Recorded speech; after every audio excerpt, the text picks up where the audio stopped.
हर Har Mahadev. Hello everyone, आशा करती हूँ आप सब स्वस्थ है, खुश है और अपना बहुत अच्छे से ख्याल रख रहे हैं। आज हम बात करेंगे कि गणेश जी की मूर्ति की प्राण प्रतिष्ठा कैसे करी जाती है। तो प्राण प्रतिष्ठा क्या है? ये एक बेसिकली धार्मिक अनुष्ठान है जिसमें मूर्ति को हम जीवित करने के लिए, उसमें देवता की शक्ति को स्थापित करने के लिए विशेष मंत्र का जाप करते हैं, अभिषेक करते हैं। ठीक है, ये क्रियाएं करी जाती है। ये माना जाता है कि इससे प्राण प्रतिष्ठा के बाद मूर्ति पूजा के योग्य हो जाती है। इसीलिए हम प्राण प्रतिष्ठा करते हैं जब भी कोई नई मूर्ति लाते हैं या पुराने घर से नए घर में आप मूर्ति जो है शिफ्ट कर रहे हो। तो सबसे पहले आपको क्या करना है, अच्छा कौन सी मूर्ति आपको पूजा घर में अपने रखने चाहिए। तो आइडियली ब्रास की मूर्ति हो या अष्टधातु की मूर्ति हो, क्योंकि मूर्तियों पे हम अभिषेक करते हैं पूजा में, उसमें चंदन विभूति बहुत सारी चीजें लगाते हैं। तो अगर मार्बल की या और किसी धातु की मूर्ति है तो वो मूर्तियां खराब हो जाती है। ठीक है, उसमें हल्दी कुमकुम विभूति कुछ ना कुछ अटका उटका रहता है। ब्रास की मूर्ति, अष्टधातु की मूर्ति सफाई करने के लिए भी बहुत आसान है और आइडियली आप छोटी छोटी मूर्तियां रखें कि आप उनकी साफ सफाई भी सही से कर पाओ और उतनी ही मूर्तियां मंदिर में रखिए जिनकी आप पूजा कर पाओ। सब कुछ भरकर नहीं रखना है मंदिर में, लिमिटेड मूर्तियां रखिए जिनकी आप रोज पूजा अर्चना कर सकते हैं, उतनी ही मूर्तियां आप रखिए।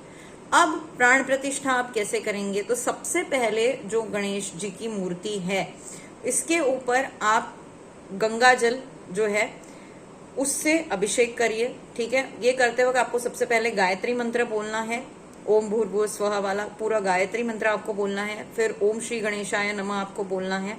ठीक है, गंगा जल से 11 बार या 21 बार आप अभिषेक करने के बाद आप जो है उपटन जो होता है, ठीक है, हल्दी का उपटन या कोई भी उपटन का जो पैकेट आपको मिल जाएगा आसानी से मार्केट में, या घर पे आपको बनाना है तो हल्दी चंदन केसर दूध इसको मिला के आप उपटन बना सकते हैं।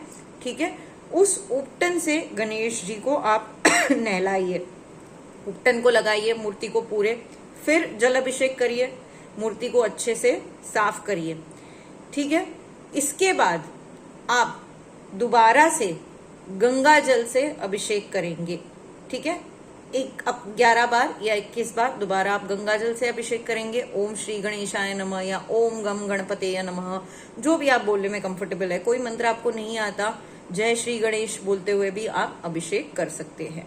ठीक है, गंगा जल से अभिषेक करने के बाद अब आप पंचामृत से अभिषेक करेंगे, लेकिन डायरेक्टली पंचामृत बना के अभिषेक नहीं करना है। एक एक करके आप जो चीजें हैं उनसे अभिषेक करेंगे। पहले आप दूध से अभिषेक करेंगे, फिर आप दही से अभिषेक करेंगे, फिर आप घी से अभिषेक करेंगे, फिर आप शहद से अभिषेक करेंगे और फिर आप शक्कर से अभिषेक करेंगे।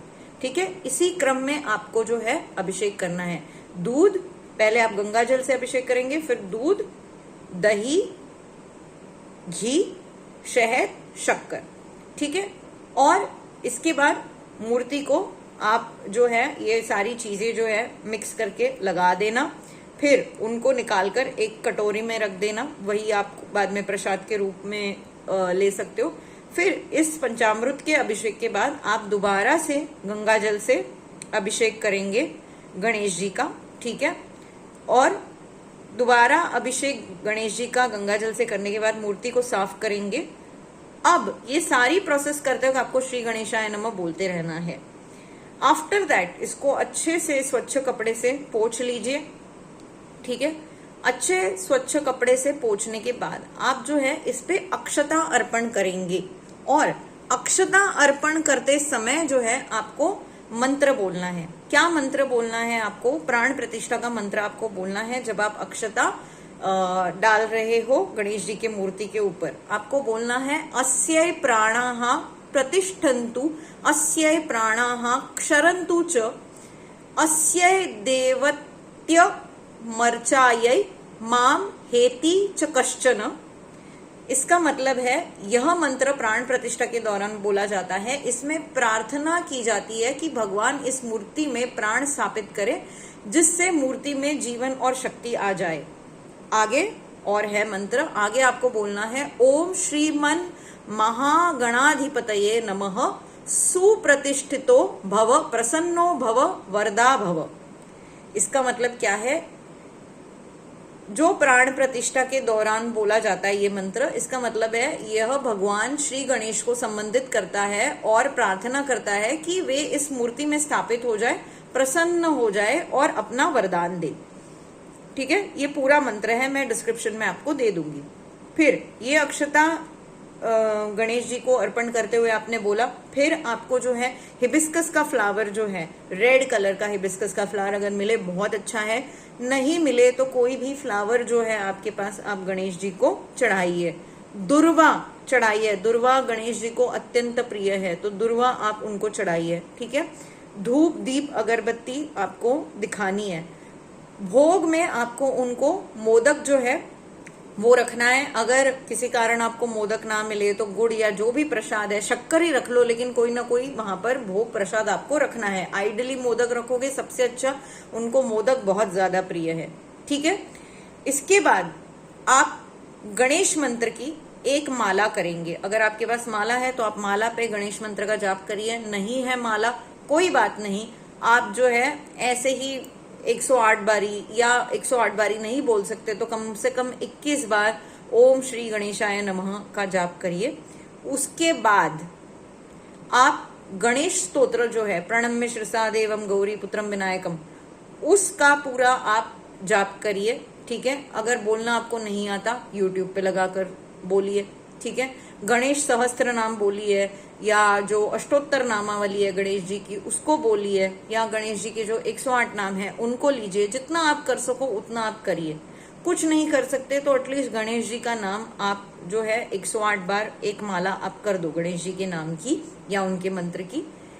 इसके बाद आप जो मूर्ति है उसको, जहां आपने ये सारा जो प्रोसेस है ना, ये आपको एक चौरंग के ऊपर लाल पाटा बिछाना है, पहले घी का दीपक लगाना है, और फिर ये जो प्रोसेस है पूरा गंगाजल, जो फर्स्ट गंगाजल आप डालते हो वहां से लेके अब तक का जो भी प्रोसेस मैंने बताया, सारा प्रोसेस शुरू करने से पहले आपको चौरंग रखना है, उसके ऊपर लाल कपड़ा रखना है, दिया लगाना है, फिर ये पूरा प्रोसेस आपको शुरू करना है। अब यहाँ तक एक माला आपने कर दी, यहाँ तक ये प्रोसेस हो गया। फिर आप गणेश जी की जो मूर्ति है, एक साफ धोया हुआ जो भगोना है, ठीक है, कांच का हो, चांदी का हो, सोने का हो, ब्रास का हो, जो भी हो चलेगा, सिर्फ प्लास्टिक का नहीं होना चाहिए। ठीक है, उस बर्तन में आप फल रखिए और उन फलों के बीच में आपको गणेश जी की मूर्ति रखनी है। ठीक है, और मूर्ति ऐसे रखनी है कि वो मूर्ति फलों के अंदर कवर हो जाए, और फिर उसको कवर करके उसके ऊपर एक अच्छा जो पूजा का कपड़ा है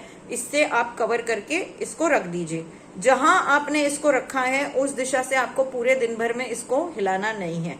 ओवरनाइट आप इस तरीके से मूर्ति को फलों के अंदर ढक के रख दोगे। ऊपर एक कपड़ा, स्वच्छ कपड़ा जो है पूजा का, वो आप लगाकर रख दोगे इस बर्तन के ऊपर।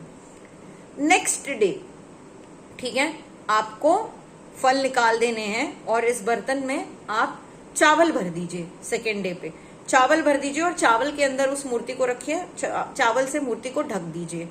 फिर से जो कपड़ा है वो डाल दीजिए इस पूरे बर्तन के ऊपर। सेकेंड डे अगेन आप पूरा इसमें रखिए ओवरनाइट। थर्ड डे आप जो तूर की दाल होती है, तूर की दाल में अगेन सेम प्रोसेस, बर्तन में तूर की दाल लेनी है, मूर्ति को उसके अंदर डाल के ढक देना है, ऊपर से कपड़ा लगाना है, ओवरनाइट रखना है। फोर्थ डे, ठीक है, आप जो है गेहूं में मूर्ति को ढककर रख दीजिए, ऊपर से कपड़ा लगा दीजिए। इतना गेहूं होना चाहिए कि मूर्ति के ऊपर आ जाए, मूर्ति दिखे नहीं, मूर्ति कवर हो जाए, फिर कपड़े से ढक के रख देंगे। फिफ्थ डे पे मूंग की दाल या कोई भी और चीज जो है जिससे धन धान्य, सप्त धान्य, इनसे आप मूर्ति को ढककर रख दीजिए। ठीक है, ये 5 दिन आपको प्रोसेस करना है। 5वें दिन आपको मूर्ति निकालनी है बाहर और आप इस मूर्ति की स्थापना जो है अपने मंदिर में करोगे। 5वें दिन जब आप मूर्ति को रख रहे हो मंदिर में, दोबारा मूर्ति को गंगा जल से पहले अभिषेक करा देना और फिर मूर्ति को अपने मंदिर में स्थापित करना, धूप दीप अगरबत्ती दिखाना। अब इस मूर्ति में प्राण आ गए हैं, ये मूर्ति जागृत हो गई है। अब जो पहले दिन हमने फल, सेकेंड डे चावल, थर्ड डे दाल, चौथे दिन गेहूं, 5वें दिन मूंग की दाल, ठीक है, ये जो सारी चीजें हमने, जिसमें हमने मूर्ति को ढका था, ये सारी चीजें आपको दान कर देनी है किसी गरीब इंसान को, या आप मंदिर में इन चीजों का दान कर सकते हैं। लेकिन इन चीजों का आपको दान करना है। ठीक है, तो इस तरीके से गणेश जी की मूर्ति की स्थापना आप सिंपल तरीके से अपने घर में कर सकते हो। कोई चीज समझ ना आई हो तो वीडियो को रिवाइंड करके दोबारा सुनना। मैंने बहुत अच्छे से सारी चीजों को एक एक करके कवर किया है, किसी चीज को छोड़ा नहीं है। ठीक है, फिर भी अगर आपको कोई कंफ्यूजन आए, अगेन मैं कहूंगी वीडियो को दोबारा रिवाइंड करके सुनना, सब कुछ कवर है इसमें। उसके बाद भी नहीं आपको समझ आए तो आप कमेंट सेक्शन में मुझे लिख देना कि इस पर्टिकुलर चीज को कैसे करना है। I will try to reply to that, but first very calmly see the entire video, everything is covered into it. आपको किसी पंडित को बुलाने की जरूरत नहीं है, ये बहुत आसान तरीके से आप खुद अपने घर में मूर्ति की प्राण प्रतिष्ठा कर सकते हो। उम्मीद है आपको वीडियो अच्छा लगा हो। अगर वीडियो आपको अच्छा लगा हो तो आप वीडियो को लाइक करिए, शेयर करिए, चैनल को सब्सक्राइब करिए और आगे आपको वीडियो के नोटिफिकेशंस मिलते रहे, इसीलिए बेल आइकन पे क्लिक करना ना भूलिएगा। Take care of yourself and remember you are beautiful just the way you are. Har Har Mahadev.